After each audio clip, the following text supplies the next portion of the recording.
goes. The Leafs make a ton of trades. All they deal are picks. Nobody off the roster. They don't deal any prospects. They only have 6 picks in the next 2 drafts, but I say that's okay. They had 27 picks the last 3 drafts. They have a very deep prospect pool. So they didn't take any prospects out of that. Now is the time. Their window's open.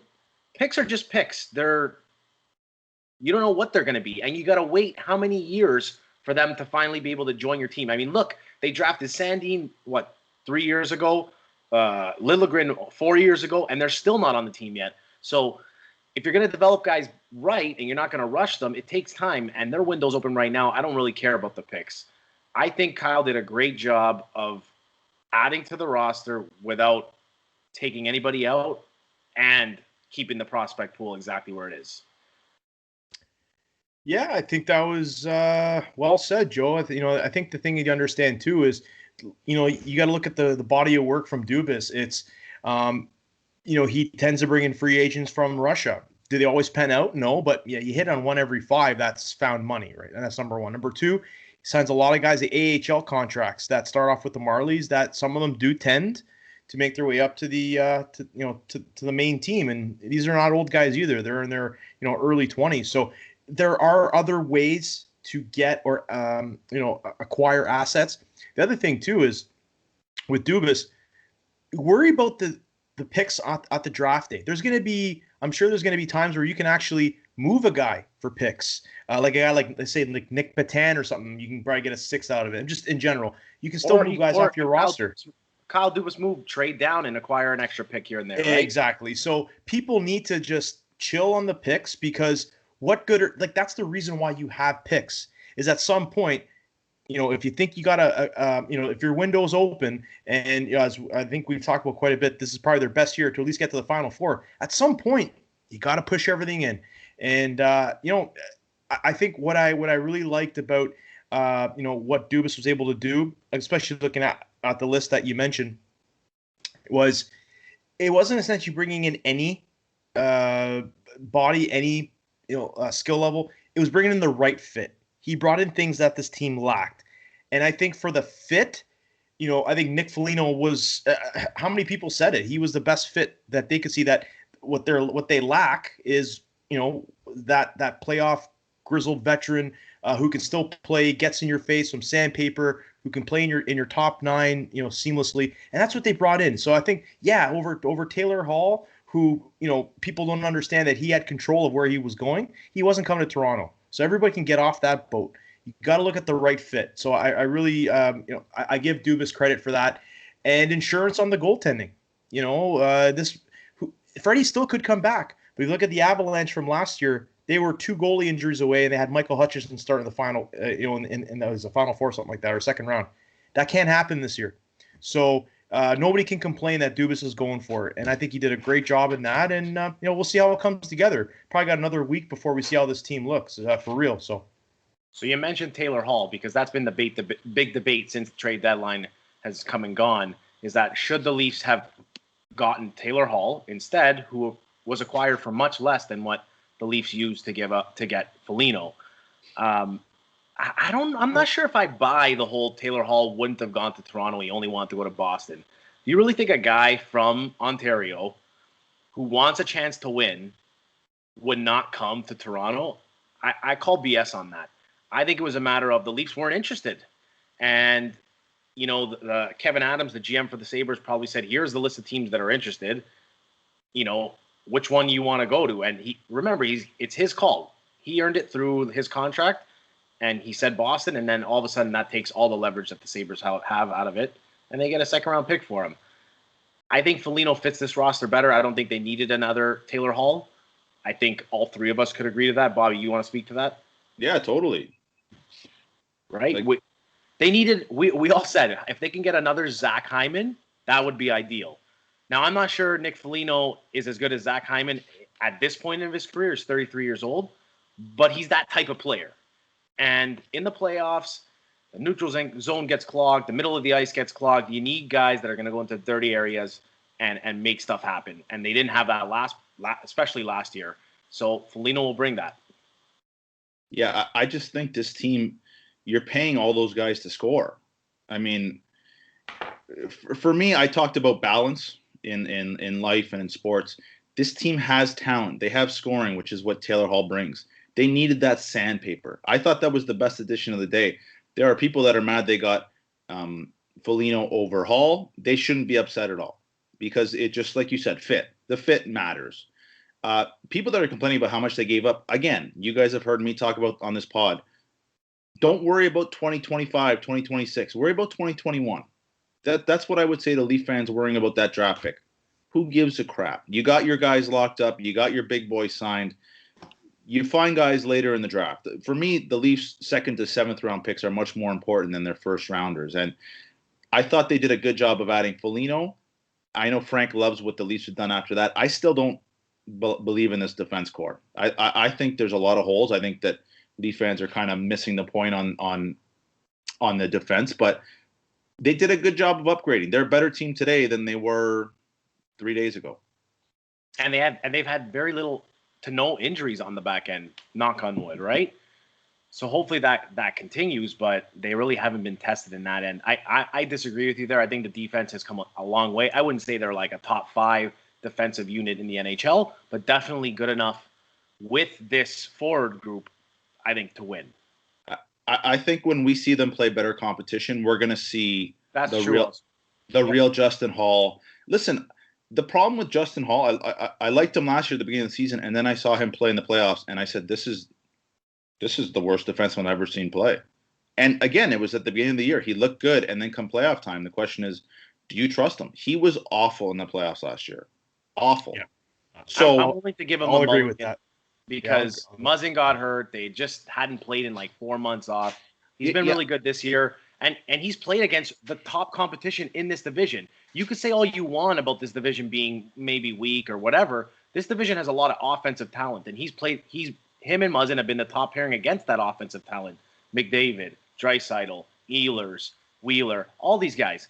He's been on the ice against them, and he's done a good enough job. So I'm willing to give him a mulligan from what he did last year in the playoffs. So the one thing that concerns me is, I keep hearing that a lot. Well, Muzzin got hurt. So you're telling me if a guy gets hurt, like you're not the same? Like, I don't know if I buy that one. Like, how much of a security blanket is Muzzin really, right? It's like, I'm just, this is my opinion, right? If Muzzin goes down, okay, I get it. That, they didn't pair him with, Marty Marinson. You know what I mean? I can understand that standpoint, but you got to put players in a position to succeed. And I think that was one issue last year with the defense, where they were one injury away from Marty Marinson. This year, they're not. You know what I mean? So I think that those pairings, as Joe mentioned, and just to Rob's point, is a lot deeper, where you can actually mix and match those pairs. It'd be pretty much seamless. Not one pair is better than the other, in my opinion. They have different strengths and such, but they do get quite a bit of ice time spread out through the 6, which is good to see. So who's your next guy up? Well, now it's Ben Hutton. Again, serviceable defenseman. You're interchangeable, so I'm okay with it.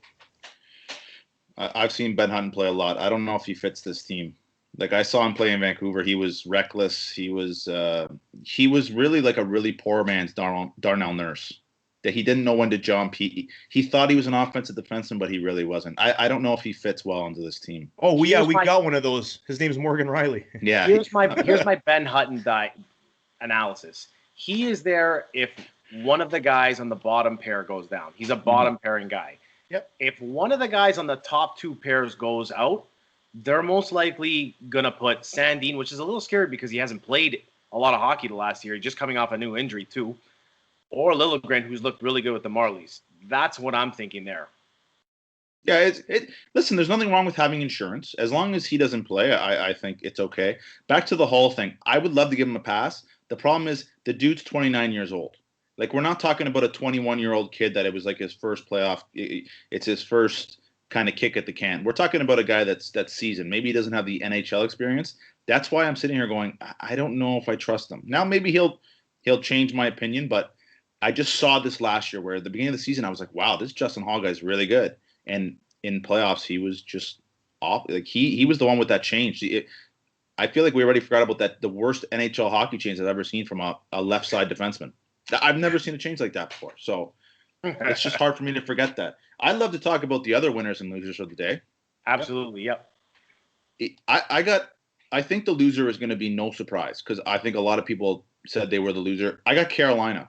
I think this was a really good team that had a chance to improve and just kind of played it safe and stood pat. I think I looked at a guy like, and the Leafs could have probably looked at him too. I don't think they would have fit him in the cap, but I thought Jeff Carter was a really nice move, but just not to Pittsburgh because Pittsburgh's a very meh team. They're a filler. I don't consider Pittsburgh a team that is going to contend for Stanley Cup, but I think if he had gone to a team like Carolina, they're kind of missing that really like guy that can help their top six. Their top six are good. I love Aho. I love Nekas. I love Svechnikov. They're not really studs yet, though.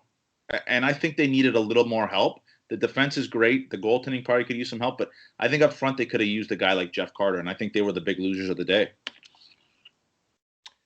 Okay. Are we doing, does it matter winners or losers or? Go for it, Frank. Okay. Yeah. You know what? Listen, I think we can all agree. Let's put the Leafs aside because we've talked about that. I think they had a good deadline. You know, I thought they won it last year. I think they're right there again. I liked what Tampa did. You know, there was a big fish out there in David Savard. Tampa's defense before David Savard is pretty stellar. When you're talking about guys like Hedman, Sergachev, Cernak, McDonough, and now you just brought in David Savard, who is ideal, a third pairing defenseman, but obviously is a top four, can log top 4 minutes. That's how you stay relevant. That's how you stay a contender. And again, giving up another first round pick because Tampa knows their windows now. That pick is no good to them. So from that standpoint, you got to say Tampa because they probably made the best acquisition in Savard and Nikita Kucherov. So smart cap space by Brisebois, and I really like what they did. A loser for me, even though they're in the division, Winnipeg Jets. Like I thought, you know, maybe their window isn't as big as the Leafs, but they are one of the better teams, and I do suspect they'll be there in the end, in the second round with Leafs out of this division. That defense is awful. I know you got the reigning Vezina winner there, but come on, and you go with Jordy Ben. Jordy Ben, he can barely crack the Canucks lineup, and that's the best they could have done. Speaking to Jets #1 fan David Bastel, let's just put it this way: he is not happy how that went. So yeah, I think that's a big fail for me, Winnipeg. Yeah, I agree with that. I got two surprising winners for you guys, and they were sellers. How about Jarmo Kekalainen and the Columbus Blue Jackets getting 2 first-round picks for a David Savard and Nick Foligno? I thought he did a great job driving up the value of those guys and creating a market for them, and he got some good picks back for them. I also like the move that Steve Yzerman made, sending Mantha to Washington. Got a good young player, Jacob Vrana, as well as a couple picks. Listen, Detroit's probably not going to be good for a couple years. By that time, Mantha is going to be out of his prime. They sold early on him, and you know it's a good trade for Washington too. They get a really good player. But Vrana, I think, is a guy who's got a little bit of untapped potential, and for a team that's growing like Detroit, I thought that was a good trade. Yeah, Frank, agreed. I was with you. I was going to take the Jets as well because that defense, in terms of my losers, that defense is just terrible. As well as the Oilers, because if you think that the North is as open as a lot of people say it is, and anything can happen in the playoffs, none of these teams really made any big moves, right? So they saw what the Leafs were doing, and remember, we talked last episode about how the trade deadline day used to be like an arms race. You see one team doing something, okay, we got to up that. It wasn't like that at all. The Leafs were making moves, and the other teams were kind of just sitting back and saying, well, I don't know if we can compete with what they're doing already, and I don't think we're going to make any long-term investments that are going to, change course for this season. Last thing for me on that, you know why I like Kakalainen's the GM, that, okay, you're in the playoffs last year. You're going to probably miss the playoffs this year. He's acquired, I think he has 3 first-round picks now.